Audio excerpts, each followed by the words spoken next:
శ్రీ రేణుకా ఎల్లమ్మ తల్లి జ్యోతిష్యాలయం ముఖం చూసి జ్యోతిష్యం చెప్పబడును. మీ పేరు బలము, మీ భవిష్యత్తులో జరిగేది జరగబోయేది చెప్పబడును. మీ కుటుంబ సమస్యలు, చదువు, ఉద్యోగం, మనశ్శాంతి, ఆరోగ్యం మరియు సకల సమస్యలకు పరిష్కారం చెప్పబడును. భయము, అనారోగ్య సమస్యలు, అనుమానం, చెడు పూజలకు కూడా పరిష్కారం చూపబడును. ఎటువంటి వ్యాధులకైనా సరే మూలికా వైద్యం చేయబడును. గురూజీ లక్ష్మణ్ రాజ్ గారి ఫోన్ నంబర్ 8466923012. ఓం సాయిరామ్. సమర్థ సద్గురు సాయినాథ్ మహారాజ్కి జై. సాయిబాబా భక్తులందరూ కూడా నమస్కారం అండి. సాయినాథుని ఆశీస్సులతో అందరూ కూడా సుఖంగా, సంతోషంగా, అష్టైశ్వర్య, ఆరోగ్య, అభివృద్ధితో ఉండాలని మనస్ఫూర్తిగా కోరుకుంటూ ఈరోజు ఈ వీడియోని మొదలు పెడుతున్నాను. ఈరోజు వీడియో ఏంటంటే, తల్లి, ఇక నువ్వు పడే కష్టాలిక చాలు.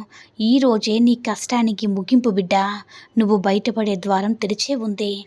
వెళ్ళు, నాపై 1000% నమ్మకంతో వినిబిడ్డా అని మన బాబాగారు అయితే ఈరోజు మనకి అద్భుతమైనటువంటి సందేశంతో అయితే మన ముందుకు వచ్చారండి.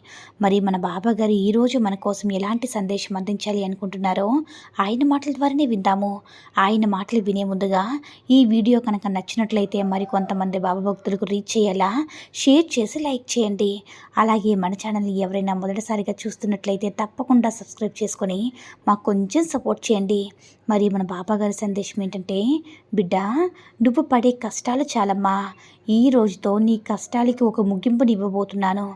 బంగారు బాట ఏర్పాటు చేస్తున్నాను బిడ్డ. నీ కష్టాల నుంచి ఆ బాట ద్వారా నడిచి బయటికి రమ్మా.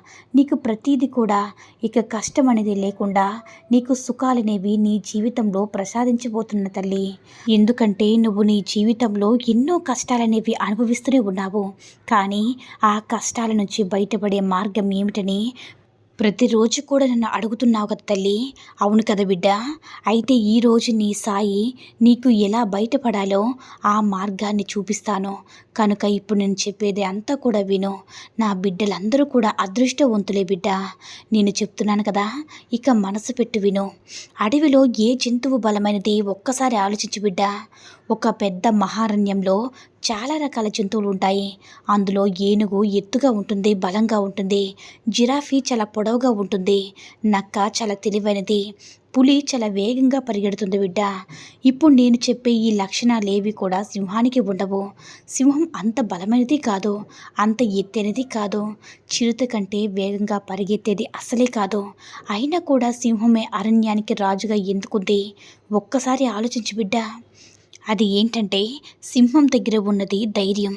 ఏ సమస్య వచ్చినా కూడా ఆ సమస్య నుంచి బయట పడగలనని అది ఎంతో ధైర్యంగా ఉంటుంది. నిజంగానే ఆ సింహం అలానే బయటపడుతుంది కూడా. నిజానికి సింహం యొక్క ఆత్మస్థైర్యం ఎలా ఉంటుందంటే, నేను ఎలాంటి పరిస్థితుల్లో ఉన్నా సరే బయటపడగలను, ఎలాంటి పరిస్థితినైనా సరే నేను నెగ్గుకు రాగలను అనే ధైర్యం సింహానికి ఉంటుంది. ఆ ధైర్యమే సింహాన్ని అడవికి రాజుగా చేసింది బిడ్డ. నీలో కూడా అటువంటి ధైర్యమే ఉండాలి. ఎలాంటి పరిస్థితులు వచ్చినా ఎదుర్కోగలన ధైర్యం నీలో ఉంటే మీకు దగ్గరికి ఎలాంటి కష్టము కూడా రాదు బిడ్డ. నీకు ఏవో పెద్ద పెద్ద కష్టాలు వస్తున్నాయని నువ్వు బాధపడుతున్నావు కదా. నువ్వు ప్రయాణిస్తున్నప్పుడు రోడ్డు మీద నువ్వు చూస్తూ ఉంటావు కదా బిడ్డ. స్పీడ్ బ్రేకర్ లాంటివి చూస్తూ ఉంటావు కదా. నీకు వచ్చే కష్టాలు నువ్వు రోడ్డు మీద ప్రయాణిస్తున్నప్పుడు స్పీడ్ బ్రేకర్లు వచ్చినట్లే బిడ్డ. ఏ విధంగా అయితే కాస్త తగ్గి ఆ తర్వాత వేగంగా ప్రయాణిస్తావో అదే విధంగా నీ జీవితంలో వచ్చే చిన్న చిన్న కష్టాలు కూడా కొంచెం తగ్గినా కూడా ఆ తర్వాత నీ జీవితం అనేది ఎంతో వేగవంతంగా, ఆనందంగా, సంతోషంగా సాగిపోబోతుంది బిడ్డ.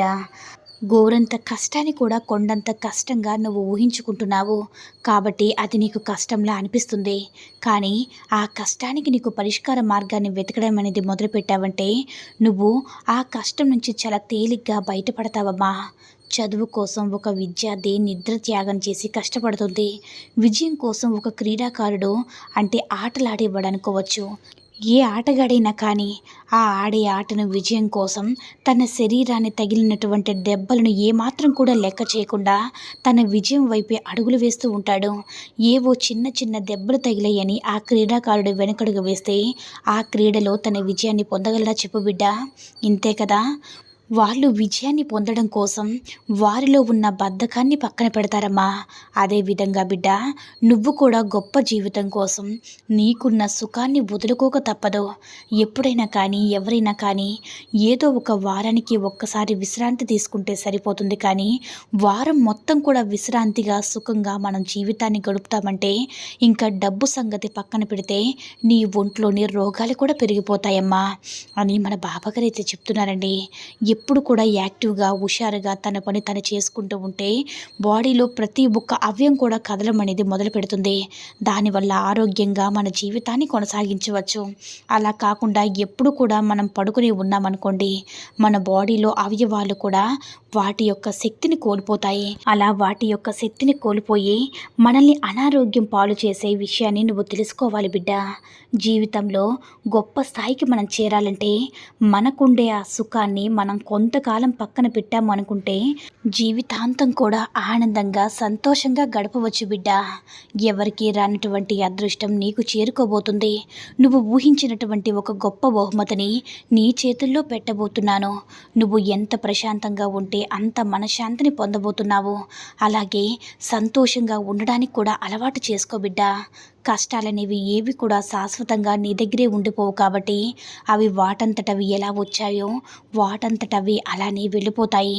వాటిని తలుచుకుంటూ ప్రతిరోజు కూడా కుమిలిపోకు. నీకంటూ సొంత ఆలోచనలు పక్కన పెట్టి ఆ సమస్యల్లో కూరుకుపోతూ ఎక్కువగా వాటి గురించి ఆలోచిస్తూ నీ ఆరోగ్యాన్ని సైతం పాడు చేసుకుంటున్నావు బిడ్డ. అలాగే చిన్న చిన్న సంతోషాలను సైతం దూరం చేసుకుంటున్నావు. కాబట్టి ముందు సంతోషంగా ఉండు. ఎలాంటి కష్టమైనా సరే, ఎలాంటి సమస్య అయినా సరే నిన్ను ఏమీ చేయలేవు. ధైర్యంతో నువ్వు జీవిస్తూ నువ్వు జీవితంలో కొన్ని రోజులనేవి నువ్వు జాగ్రత్తగా ఉండు. నీ జీవితంలో గొప్ప శుభకార్యం జరగబోతుంది బిడ్డ. అందుకు అద్భుతమైనటువంటి అదృష్టం నిన్ను చేరేటటువంటి ఒక వరాన్ని కూడా ఆ భగవంతుడు రాసిపెట్టి ఉంచాడు. నువ్వు ఊహించిన విధంగా ఎన్నడూ కూడా కనీ విని ఎరగనట్టు విధంగా ఒక మంచి బహుమతి నీ చేతుల్లో పెట్టబోతున్నాను. ఇన్ని రోజులు కూడా నువ్వు కోల్పోయినటువంటి వాటి కోసం నువ్వు బాధపడ్డావు చూడు, వాటన్నిటినీ కూడా ప్రతి ఒక్క వస్తువు కూడా తిరిగి నీకు లభించే విధంగా నేను చేయబోతున్నాను. ఎంతగా అంటే కోల్పోయినటువంటి దానికి 100 రెట్లు ఎక్కువగా నీకు లభించేటటువంటి అవకాశం ఇది బిడ్డ. నీకు దూరమైనటువంటి బంధాలు కూడా దగ్గర అవబోతున్నాయి. చూడు బిడ్డ, నీకు ఎన్నోసార్లు చెప్పాను కదా, త్రికరణ శుద్ధితో భగవంతుని మనస వాచ కర్మన నమ్ముతున్నావు. వారికి వచ్చేటటువంటి సమస్యలు కానీ కష్టాలు కానీ ఎప్పుడు కూడా భగవంతుడు లొంగనివ్వడు. అలాగే వారి జీవితాన్ని చక్కబెట్టేటటువంటి బాధ్యత కూడా ఆయనే తీసుకుంటాడు బిడ్డ. నమ్మకం అనేది మనిషిని ఏదైనా సరే సాధించేలా చేస్తుంది. నువ్వు నమ్మకంతో ప్రారంభించిన ఎలాంటి పనైనా సరే తప్పకుండా విజయం సాధిస్తుంది.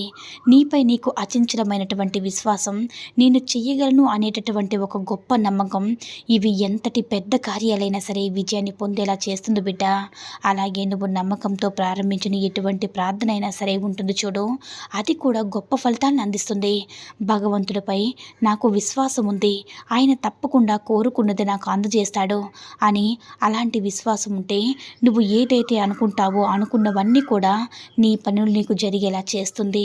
ఏ పైనైనా సరే నమ్మకం అనేటువంటి మనసుతో, నిజాయితీగా స్వచ్ఛమైనటువంటి మనసుతో ప్రారంభించు బిడ్డ.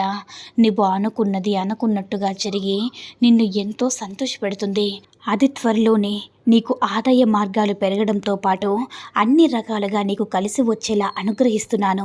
నువ్వు పట్టిందల్లా బంగారం అవుతుంది. నీవు నీ కుటుంబంతో కలిసి జీవితాన్ని సంతోషంగా గడిపేటటువంటి రోజులు కూడా రాబోతున్నాయి బిడ్డ. కాస్త ఓపిక పట్టు. ఆ తర్వాత అంతా కూడా ఆనందకరమైనటువంటి రోజులే కదా. నన్ను నమ్మి నీ ముఖంలో చిరునవ్వుతో ఉంటావని నీ నుంచి ఎల్లప్పుడూ కూడా అదే కోరుకుంటున్నాను బిడ్డ.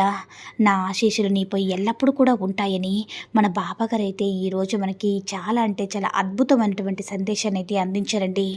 సాయి మహిమల ద్వారా వచ్చిన ఈ సందేశం మీ అందరికీ కూడా నచ్చిందని అనుకుంటున్నాను. ఈ వీడియో కనుక నచ్చినట్లయితే మరికొంతమంది బాబా భక్తులకు రీచ్ చేయేలా షేర్ చేసి లైక్ చేయండి. అలాగే మన ఛానల్ని ఎవరైనా మొదటిసారిగా చూస్తున్నట్లయితే తప్పకుండా సబ్స్క్రైబ్ చేసుకుని మాకు కొంచెం సపోర్ట్ చేయండి. సర్వేజన సుఖినో భవంతు. జై సాయిరామ్.